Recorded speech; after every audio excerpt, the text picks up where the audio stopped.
You're watching Around the World, our top global stories. We begin with the death toll from Monday's catastrophic series of earthquakes in Turkey and Syria, which has now crossed the 11,000 mark. At least another 8,000 people have been pulled out from under the debris as the race to find survivors continues. Yesterday, we showed you how residents digging through a collapsed building in a Syrian town discovered a crying infant whose mother appeared to have given birth to her while buried underneath. We can now confirm that despite bruises to her face, ribs and back, the baby is safe and sound and under observation at the moment. Another 2-month-old baby and an 8-year-old boy were among the survivors pulled out from the rubble. The baby survived 29 hours beneath the rubble, while the 8-year-old boy was trapped for more than 30 hours. But the larger picture in Turkey and Syria is quite a harrowing one. The toll in Syria is near 3,000, while in Turkey it's around 8,000, with the horror only expected to rise further. Nearly 4 lakh people have taken refuge in government shelters or hotels, with others huddling in buses, trains, shopping malls, stadiums, mosques, and community centers. Depression and anger has taken over the survivors. They are waiting in long lines for bread and food as supplies dwindle, and they continue to wait for further help and aid to arrive. Thinly stretched rescue teams, meanwhile, worked through the night, pulling more and more bodies from the rubble of thousands of buildings that were downed in an instant. Rescuers worked in freezing temperatures, digging, sometimes with bare hands, through the remains of iron and concrete. Their grim task, occasionally punctuated by the joy of finding someone alive. Heavy snow and road damages also hindered the rescue operations. Meanwhile, some of the injured arrived in Istanbul on a cargo plane to receive treatment. Search teams from more than 24 countries have joined the rescue efforts in Turkey and Syria as global support continues to pour in. The envoys of Turkey and Syria thanked India for its timely decision to send rescue teams. India sent nearly 100 experts, dog squads, and relief aid in the critical and immediate hours after the earthquake. A Chinese rescue team also arrived in the southern Turkish city of Adana to join the relief efforts. Qatar has also opened a humanitarian air bridge with Turkey. 2 military cargo planes carrying humanitarian aid and rescue teams arrived in Gaziantep town, the epicenter of the quakes, even as a 6-year-old girl was pulled out by a team of rescue workers who had come from Greece. A large fire caused by containers that toppled over during the powerful earthquake was meanwhile burning at Turkey's Iskenderun port, and it continued to burn all the way through the night. Denmark's AP Møller-Mærsk, the world's biggest shipping company, said that the earthquake has caused significant damage to it. 13 million of Turkey's 85 million people are reeling under the aftermath of destruction. President Recep Tayyip Erdogan declared a disaster zone in 10 provinces affected by the earthquakes, imposing a state of emergency in the region for the next 3 months.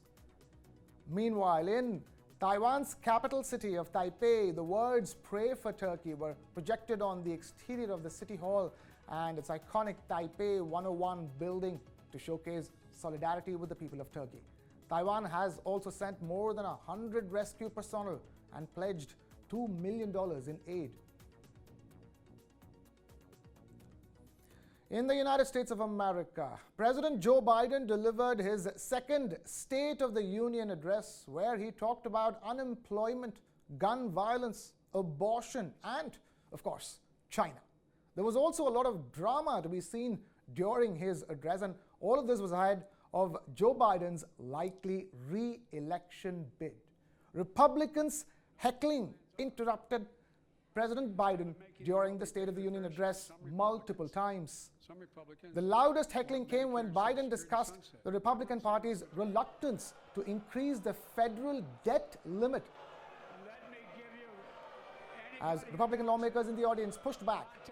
Biden responded. I'll give you a copy. The idea is that we're not going to be moved into being threatened to default on the debt if we don't respond. We will not cut Social Security. We will not cut Medicare. Anybody who doubts it, contact my office. I'll give you a copy. I'll give you a copy of the proposal. That means Congress doesn't vote. Well, I'm glad to see you. President Biden's speech comes at a time of global geopolitical turmoil when the U.S. is simultaneously confronting nuclear rivals like Russia and China. Although he mostly concentrated on domestic issues concerned with the U.S., there was, of course, a very important mention of China. Speaking on China, Biden cleared that the U.S. would act to protect if Beijing threatened its sovereignty. This comes amidst the growing tension with China over the balloon gate, as it's being called, where the U.S. shot down a suspected Chinese spy balloon hovering over its airspace. Biden called out Beijing, saying that he had told Xi Jinping that Washington seeks competition, not conflict. And that's not all. There was a viral moment too from the State of the Union address. In a surreal moment, just as Joe Biden prepared to deliver his speech, his wife, Jill Biden, stole the show with a kiss smack on the lips. But wait, it was not on Joe. The US First Lady kissed Vice President Kamala Harris's husband, Doug Emhoff, on the lips. And soon after, that moment went viral on social media. Moving on to protests after the historic strikes in the United Kingdom, in neighboring France too. Thousands marched through various cities in what was the third round of protests against the planned pension reforms in France, and the tussle leading its way right up to the parliament in France. Over 750,000 people marched across the cities of Paris, Nice, Marseille, Toulouse, and many others. Although the number was smaller than the last protests held on the 31st of January, over 50,000 protesters marched in the French capital of Paris, carrying placards reading "Save your pension" and "Tax billionaires, not grandmas." The new nationwide strikes disrupted public transport and schools, power, oil, and gas supplies as well. Train passengers are expected to face more delays as two rail worker unions have called to extend their strike by another 24 hours.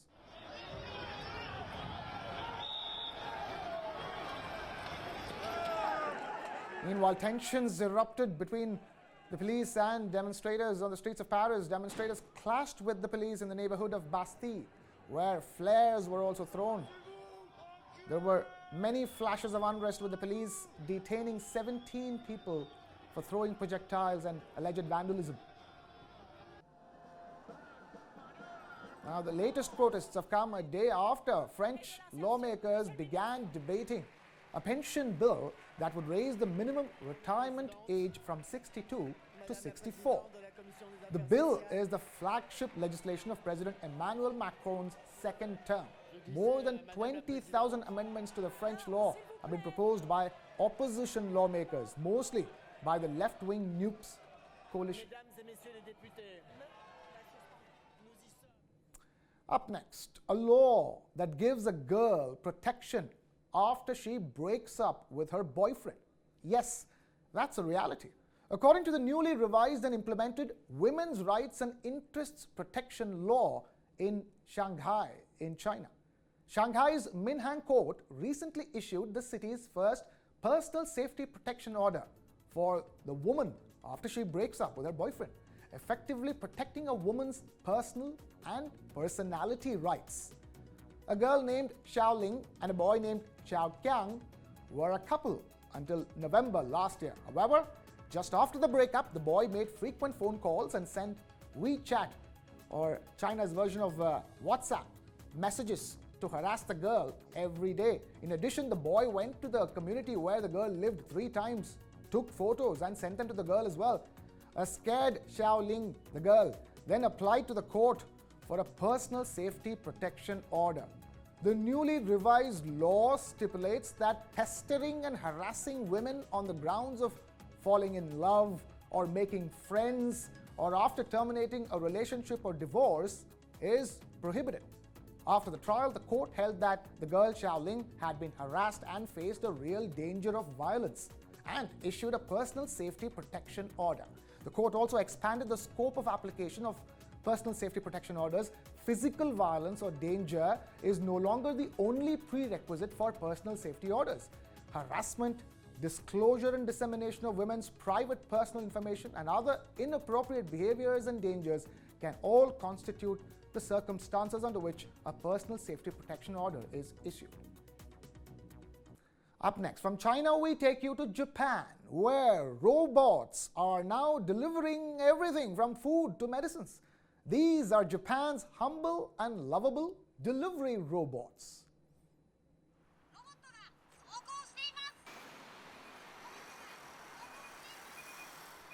A four-wheeled robot dodging pedestrians on a street outside Tokyo. This is part of an experiment in Japan that hopes to tackle Japan's acute labor shortage. From the month of April, revised traffic laws will allow self-driving delivery robots to navigate the streets of Japan. A private company called ZMP has partnered with behemoths like Japan Post Holdings in the trials of these delivery robots in Tokyo.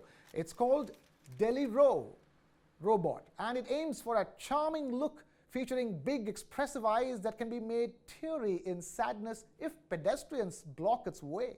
However, there is a serious purpose behind all the cuteness. Japan has one of the world's oldest populations, with nearly 30% of its citizens aged over 65. Many live in depopulated rural areas that lack easy access to daily necessities. Labor shortages in Japan's big cities and new rules in the country limiting overtime for truck drivers also make it difficult for businesses in Japan to keep up with the pandemic-fueled e-commerce and delivery demands. And so, the country's electronics giants like Panasonic are trialing delivery robots in Tokyo and the nearby Fujisawa. Similar robots are already in use in the UK and China, but there are concerns in Japan about everything from collisions to theft. Regulations set a maximum speed of 6 kilometers per hour for these robots so that the chances of severe injury in the event of a collision are relatively small. But it is a big problem if, say, a robot moves off the pavement and collides with a car due to some discrepancy between the pre-installed location data and the actual environment. Panasonic says its Hakobo robot can judge autonomously when to turn, as well as detect obstacles such as construction and approaching traffic and stop. One person at the control center simultaneously monitors 4 robots via cameras and is automatically alerted whenever their robotic charges are stuck or stopped by obstacles. Humans will intervene in high-risk areas like traffic signals and junctions. Tests run so far have ranged from delivering medicine and food to peddling snacks with disarming voice commands like another cold day, isn't it? How about some hot drinks? Now, it's not like Japan's streets will soon be teeming with robots given the pressure to protect human employment. Rolling these robots out in sparsely populated rural areas first would be ideal. However, companies in Japan say that demand in cities is likely to make urban deployment more commercially viable. And that's all we have time for on this edition of Around the World. Thank you so much for watching. Keep it with News 9 Plus.